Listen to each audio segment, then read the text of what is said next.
Hi, my name's Alan from Stevie Redback, Pest and Termite Control. We're here out at a property at Morayfield where a termite infestation had occurred a couple of years ago and now has re-entered the property. Virtually with this building itself, we'll be looking at what was used previously when the house was built through to what has been done since, and then what we're going to do actually today to help rectify and maintain termite prevention to this house.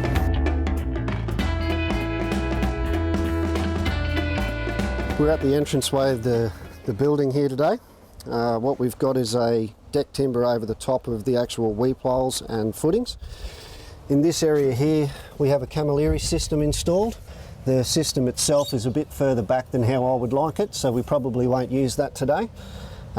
With the treatment of this, we'll excavate the sands back to 50 mil below the footings and then install the product with a backfill spray over the top to form a continual barrier back to the edge.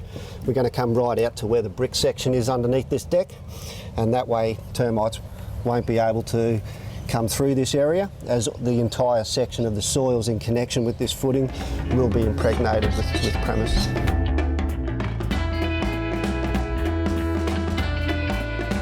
At the actual entranceway of the building here, we have the deck continuing through to the doorway. Okay. Areas concerning this area is the original garden boxing that was visible back from before. Now the camilleri system does run here. Again, we're not probably going to use that system. Concerns are these floor joists sitting directly on the soil and abutting the building, and the chemical barrier itself, as the footing is quite shallow in this region. There's also plastics and so forth in here that anything like that is going to obstruct the barrier from doing its job. But by treatment with this, lowering the levels of the sands back to an area that they'll be a bit of visual clearance, so that they'll prevent rot and termite entry and maintain that barrier for these particular zones.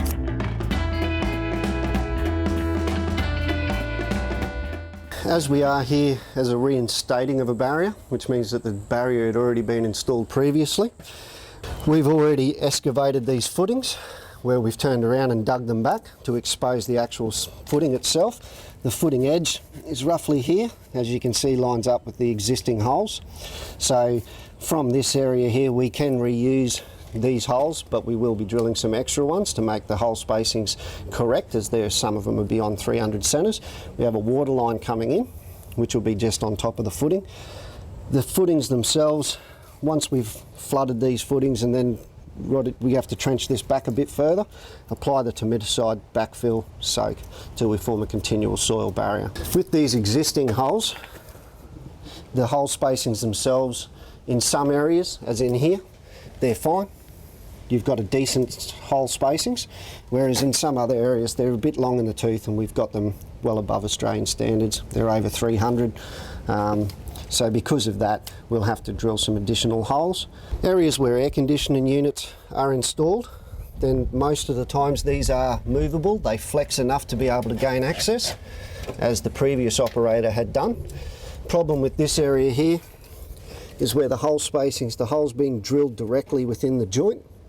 We prefer that you drill either side of the joint, no further than 150 of joints or excessive cracks, as the chemical itself will tend to rather run the joint or the crack rather than spread to the following holes.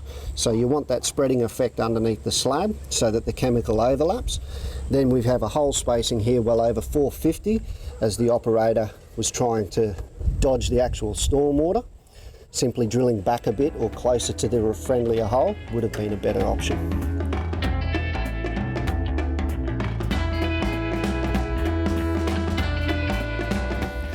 Now, when paving abuts a building, there's two different types. One's on bedding sand, the other will obviously be on a concrete slab.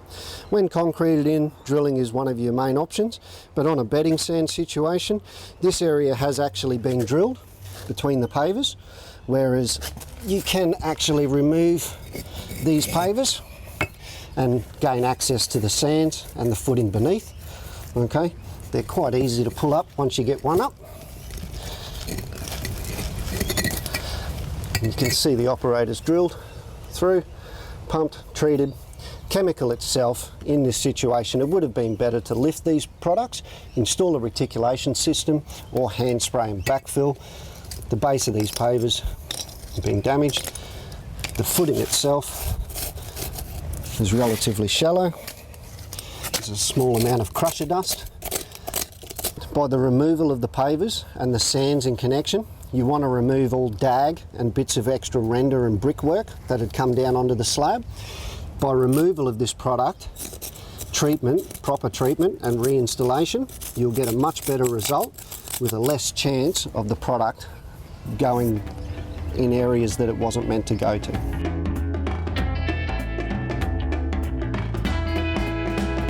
Now, from verbal reports from the customer, we had 2 years ago termites had entered this section of the building, common area being the bathroom.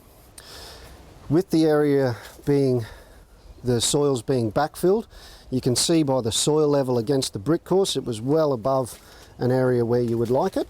Okay, and there's a tremendous amount of dag. Dag is what we call the extra render that's fallen off when the brickie was installing the bricks. The footing would have been exposed, and now the dag itself rests on the footing. Landscapers go over the top of it. Until somebody comes and installs a proper termite barrier to the base of footing, this dag remains. So we find this all the time. This is dag.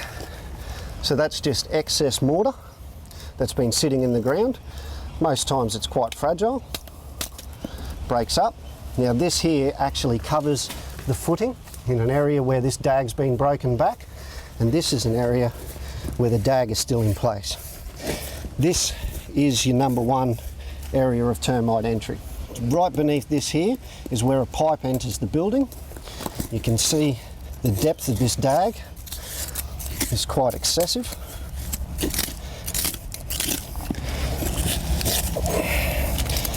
Chemical poured over the top of this product left against the building will never treat this little bit of soil in between of about 15 to 20 mil. That 20 mil soil compound is exactly where termites are going to sneak past a standard chemical barrier. So because of this, all footings should be dug down with all dag physically removed. Once we've gotten the dag out, then you expose the footing. This dag can't go back in, because if we kick the soils back in, spray, dag goes back in, there can be a dried area underneath, so all dag must be removed. As you can see along this side here, there's still dag remains back at that end up there. As you can see it slope up from the actual footing and soil, and then you've got that 4-inch dag, a very thick product left behind by builders during construction. This dag itself can be quite thick and can be tough sometimes, and the use of a pick is how we actually get in and remove it. So that there is the edge of footing. That's where your treatment goes. The main part of a treatment is 50 mil below the footings to prevent termites from approaching. This dag obviously is going to obstruct that, and also shelters a degree of soil between the dag and the footing itself.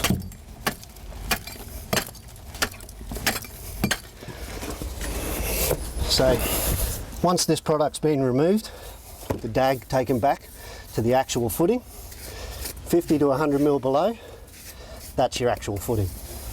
In this area here, this is where we've excavated the footing back, cleaned all the dag off it. We've got the soils back here. There was an ag system in place in this area for drainage. With this area here, we have to treat, backfill treat, and then we'll reinstall the ag system further away from the building to allow for retreatments and make it a lot easier with the drain to work the way it was intended. And once we've done this, we'll have a continual soil barrier coming back to our finish level, not reaching above the 75 mil to the base of weep hole. So we'll lower this just a little bit.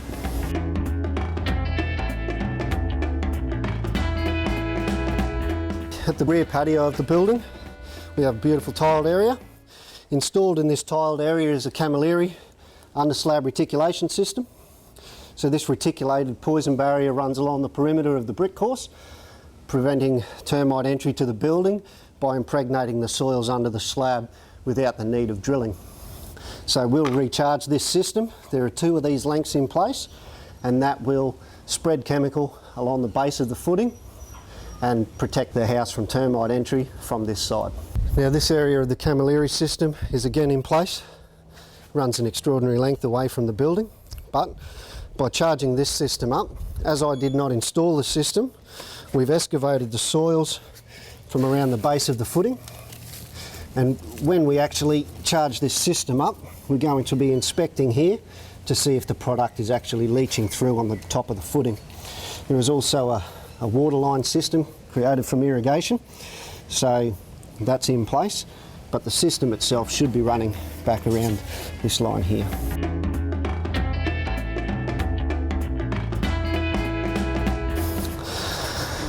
Now this is the affected area of the building, so termites had gained access inside this bay window area from the base of footing. Once we reinstall a chemical barrier there, that will rectify for future re-entry. The stage 1 colony control has already been carried out. During investigation, when coming out and doing an assessment of this property, we were able to identify an area of possible nest location, which we'll go and have a look at.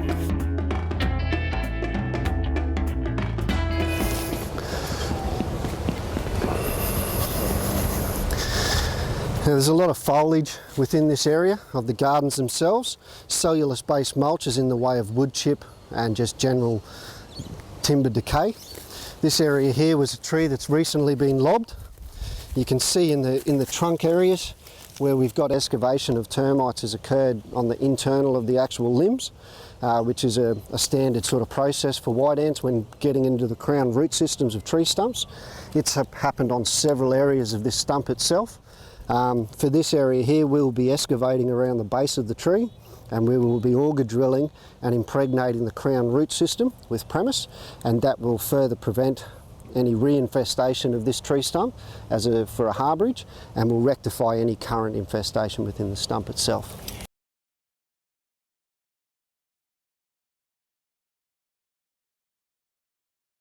At another area is Melaleucas. These paperbark or Melaleuca trees are preferred nesting habits for white ants as well. It's the paper fibre and a lot of moisture. During inspection of this one, excavated limbs from inside the centre of the tree show that it's a good chance for a possible nest location as well.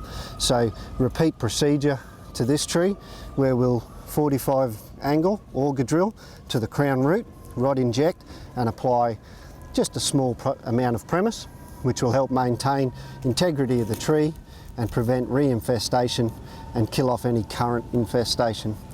You can see more workings just off small limb sections, indicating that there has been obvious termite attack within the building. Open galleries,